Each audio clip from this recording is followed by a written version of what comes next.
dalam acara Ayo Hidup Sehat.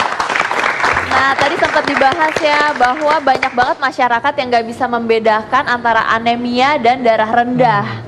Gitu, gimana ya, Dokter Ari? Jadi kalau kita bicara soal anemia itu memang kekurangan darah, kurang HB. Kalau ini 3 hal yang menjadi penyebabnya. Pertama karena memang produksinya itu yang ditekan. Ini karena suatu penyakit misalnya leukemia, ya, atau aplastik yang kita bilang. Jadi memang sumsum tulang itu ditekan sehingga produksi dari HB itu jadi turun ya, jadi rendah itu. Kemudian yang kedua adalah penghancuran di dalam darah yang kita bilang terjadinya hemolitik.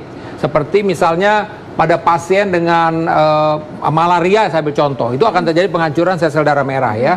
Nah kemudian yang ketiga tadi, ini memang karena tadi pertama produksinya ya kan, kemudian kedua ini karena memang tadi terjadi penghancuran, kemudian kedua terjadi pengeluaran tadi pada ibu-ibu, misalnya menstruasinya kepanjangan, atau tadi karena ambeien gitu ya. Nah kemudian kita bicara soal yang berikutnya adalah tekanan, HB yang rendah itu juga karena bisa asupannya, karena dia butuh zat besi. Nah nanti mungkin dibahas pada yang berikutnya ya, pada dokter gigiling. Nah kemudian kalau kita bicara soal tekanan darah, kalau soal yang tadi darah rendah itu maksudnya tekanan darahnya rendah. Jadi seperti contoh di sini diambil bahwa misalnya tekanan darah yang sistolik itu 90, kemudian yang diastoliknya 60, berarti ini bahwa orang tersebut darahnya rendah gitu ya. Kemudian bagaimana gejalanya? Memang sekilas gejalanya hampir sama. Kalau pucat kan kayak pucat ini orang belum tentu juga bisa ngebedain ya kalau melihat. Tapi walaupun kita bisa lihat si tangan ini tidak pucat gitu ya, merah ya. Tapi pucat kadang-kadang bisa juga kita kaget tuh katanya pucat sebentar, tapi bukan pucat karena kurang HB. Nah, kalau kita kekurangan hemoglobin itu memang akhirnya jadi lemes. Sama juga seperti tekanan darah. Tapi kalau tekanan darah yang rendah itu lebih gampang bedainnya. Jadi misalnya dia lagi posisi tiduran, langsung tiba-tiba duduk tuh kayak ngeleyang gitu. Nah, kayak sempoyongan gitu. Atau gelap ya dokter kadang-kadang. Atau bisa gelap, bahkan bisa sampai pingsan. Ada banyak. Nah, kalau pingsan bagaimana tuh? Nanti mungkin dokter Johan bilang pingsan bagaimana ya dok. Nah, kalau pingsan itu memang bisa juga. Dia memang udah HB-nya rendah, misalnya dia usia upacara, oke lah setengah jam berdiri. Nah, apalagi misalnya dia punya tekanan darah rendah, ya gampang dia akhirnya kolaps gitu. Dok, bisa jadi terjadi banyak terjadi kondisi di mana ada gabungan antara anemia dan bisa tekanan juga, darah rendah. ya tekanan darah rendah tadi bisa juga kurang minum tadi. Itu kurang minum juga menjadi turun rendah. Atau tadi misalnya karena pendarahan yang terlalu banyak, tekanan darahnya rendah juga bisa. Ya kan? Jadi memang banyak hal yang bisa saling tumpang tindih akhirnya. Tapi jelas itu beda yang namanya kurang darah atau tekanan darah rendah. Baik dok. Baik dok. Jadi kita buka lagi link telepon apabila dari pemirsa di rumah ingin berkonsultasi dan bertanya mengenai lemas, letih, lesu, dan juga mengenai tadi kurang darah utamanya ya saat ini ya, bisa langsung telepon dan juga melalui media sosial kita. Ya, dokter, kadang-kadang orang juga mengeluh selain lemah, letih, dan tadi itu mereka ngerasa ada keluhan-keluhan yang lain nih, sakit-sakit badannya, nyeri-nyeri yang ditunjuk nggak jelas ya, pokoknya sakit semua badannya katanya. Nah itu selalu mereka minta obat penghilang sakit. Nah apa yang bisa dokter advis untuk orang yang seperti ini? Ya baik, dengan Mas Vito. Vito, terima kasih. Jadi kalau dari segi neuro atau segi saraf, kalau kita capek, lelah dan bahkan timbul pegel, nyeri, itu ada zat yang keluar namanya prostaglandin. Prostaglandin ada zat yang buat nyeri. Nah, yang kedua, anemia itu pembuluh darah yang nggak lancar, ya, pembuluh darah yang nggak lancar karena HB-nya kurang. HB kurang, ditambah lagi yang ada hipotensi lagi, tambah rendah. Sehingga dia akan mengantarkan keluar zat dari hipotalamus otak kita mengeluarkan zat prostaglandin. Seperti ini ya dok, sebenarnya dokter bilang mengenai aliran darah ya. Kalau misalkan aliran darah, sebenarnya kan aliran darah ini untuk memperdarai bagian sel-sel tubuh kita. Betul. Nah kalau ini tadi yang nggak lancar karena kurang tekanannya kurang, ini yang bikin sel-selnya jadi lapar sebenarnya ya. Gitu. Nah, sehingga HB-nya kurang. Ada telepon? Oke, ada telepon masuk, kita angkat dulu ya dok ya. Halo, dengan siapa di mana? Dengan Bapak Akbar.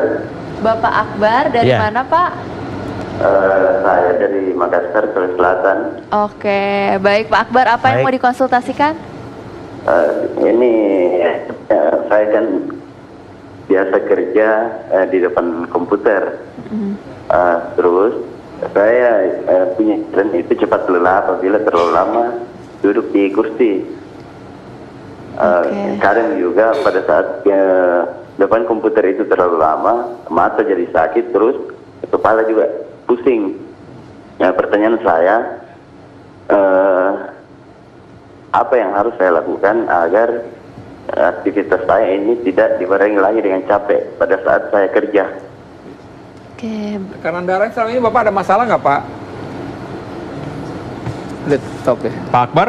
Pak Iya, Akbar? kalau tekanan darah saya belum cek, bulan lalu itu normal. Normal ya, tekanan darah. Kalau sekarang bulan ini saya belum check up ke dokter. Belum sempat ke dokter. Tadi usianya Iya. berapa Pak Akbar? Saya punya usia 28 tahun. Oke. Masih muda ya. Bapak berolahraga Terus juga saya nggak, punya Pak? tinggi 150, terus berat 80 kg. Ya, gemuk ya. Oke. 150, berat badan 80 ya Pak ya? Iya. Iya. Oke, baik. Terima kasih Pak Akbar. Oke, makasih Baik, dok. gimana dokter Jadi Ari? pertanyaan kan tadi lemes ya kan, Iya. kemudian cepet capek kalau ini. Jadi memang pertama sekali lagi nih kan kalau memang tadi dibilang tekanan darahnya normal ya kan. Iya. Kemudian tadi apakah memang ada HB-nya rendah atau tidak, tentu kita mesti cek ke laboratorium. Tapi tadi nih kalau dilihat dari tinggi badan berat badan kayaknya Bapak ini obesitas ya, kegemukan ya. Nah, jadi kita mau lebih tanya lagi jangan-jangan olahraga apa tidak. Karena pertama gini, kita mesti lihat juga capek itu apakah kita ini sebenarnya sehat, tapi kita tidak bugar, kurang berolahraga misalnya, Iya. atau tidurnya tadi. Kan saya selalu sampaikan bahwa 3 hal kalau tidur kita bagi aktivitas kita dalam 24 jam itu kita bagi 3.